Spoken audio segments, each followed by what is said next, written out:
My ex-wife came out as lesbian and left my daughters and I 3 years ago. Now she's back. 3 years ago my wife came out as lesbian after we'd been together for many years. In fact, our oldest daughter was 14 at the time and my youngest was 10. Our life was good. Both my wife and I worked, so we had stable finances and I thought we were happy. That was until one evening my wife sat us down and explained that she was in love with a female colleague from her workplace. She decided that she wanted to be with her. She said she was sorry but she had to find out who she was and that would only be possible if she'd let her old life behind.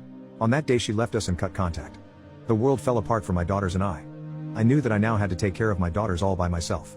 I was in a state of depression for a long time but I kept fighting for my daughters. I would try to reach my wife for support but every attempt to contact her failed. Luckily I was eventually able to find a better paying job that made it possible for me to give them the world. My daughters had good grades in school and I knew that our life would soon be better again. But once in a while when I took my youngest daughter to bed she asked if I would leave them like mom. I hugged her and gave her a kiss on the forehead. I promised her that I would never leave them and that I loved them more than anything in the world. I was so angry at my ex-wife because she was the one that gave her those feelings. Fast forward to a few weeks ago, my daughters and I were sitting in the living room and I told them that because Christmas was next month, they should write down what they wanted for the holidays. My oldest daughter is now 17 and my youngest is now 13. While they were busy writing, the doorbell rang and I wondered who it was. When I opened the door, I froze in shock. It was my ex-wife with a big smile on her face. She said she was happy to see me and tried to hug me but I refused. My oldest daughter then came up behind me and asked me who it was. When she saw her mother, her facial expression immediately changed. I've never seen her so angry. My ex-wife tried to apologize and she wanted to hug her but my daughter pushed her away and shouted at her to leave. She told her that she never ever wants to see her again. Then my youngest daughter also joined us. She just got angry and turned around and went to her bedroom. Then my oldest one followed her to comfort her. From the look on her face, I knew my ex-wife was ashamed. I asked her what she wanted. She said that the last 3 years weren't good years for her. She constantly thought of her daughters and wanted to see them again but for some reason she never came by because she was expecting this exact response from them. She asked if I could talk to them. I told her that I could tell them she was sorry and let them decide but I will not push them into doing anything they don't wanna. She was okay with that and left. She also left me her new number to contact her. I then went into my daughter's room. She was crying in the arms of her older sister.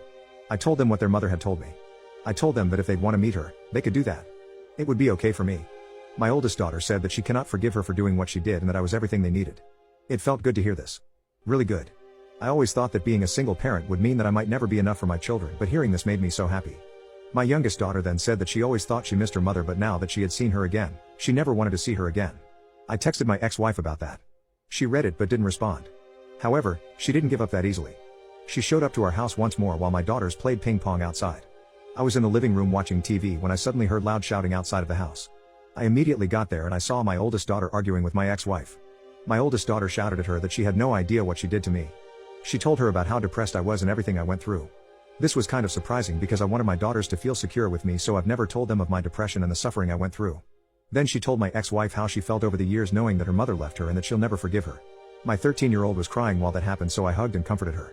But I also didn't want to interfere because if my oldest daughter wanted to tell her mother anything, I was not going to stop her just to protect my ex-wife's feelings. Overall she never cared about our feelings either. After she was done she came and hugged me. That's when I told my ex-wife that she should leave us alone once and for all. I warned her that if she ever showed up here again, we would get a restraining order. She left with tears in her eyes. I just hoped that would be it and she'd leave us alone. My daughters had made it very clear they didn't want anything to do with her. Then she appeared again. My younger daughter came home today with a mad look on her face and when I asked what was wrong she started to explain. It all started when my younger daughter got out of school today. Usually she just walks home but this time my ex-wife waited for her at the exit. She tried to ignore her but she was stubborn and refused to let her go just like that. She offered her a ride home. My daughter refused but she insisted. She prepared herself for running away but before she could my ex-wife made her an offer. She would give her a ride home and would try to explain everything to her and if she still didn't want to see her again she'd never show up again. My daughter figured that this could be the best opportunity to get rid of her so she accepted. Now here comes the interesting part. She wouldn't drive her home exactly, she just drove around town for a while telling her story. According to my daughter, she broke up with her girlfriend after 1 year because they had too many different interests. She said that while she tried to live her life, she constantly had her daughters in her mind. She said she went no contact because she deleted the numbers and hoped that this would help her start a new life with her girlfriend. She spent the last 2 years in a depression because she figured she couldn't live without her babies around. My ex-wife went on to say that she deeply regrets leaving them and that her life was a total mess. She could understand if my daughters hated her but she would try to make everything right if they just gave her the chance. Then my daughter asked her what would have happened if her relationship and her life were successful. Silence. Then she asked if she and her older sister were just the consolation prize. My daughter told me that this question made her really mad and apparently she accused me of poisoning them against her. This was funny because I never talked bad about her with my daughters. Of course I was angry for a long time so I said a few bad things about her to my coworkers but never to my daughters. She is still the mother of my children overall. My daughter said that when she got out of the car, she affirmed her will of never seeing her again, and my ex-wife just nodded and then drove away. My daughter asked me if we could do anything so she stays away because she doesn't expect her to keep her promise. I called my older daughter so my younger daughter could explain to her what happened as well. Then I asked them if I should get the restraining order and explain to them what that would mean. They said yes. I know that it might be harsh on my ex, but it's not like I didn't warn her. I just want my girls to be safe and happy.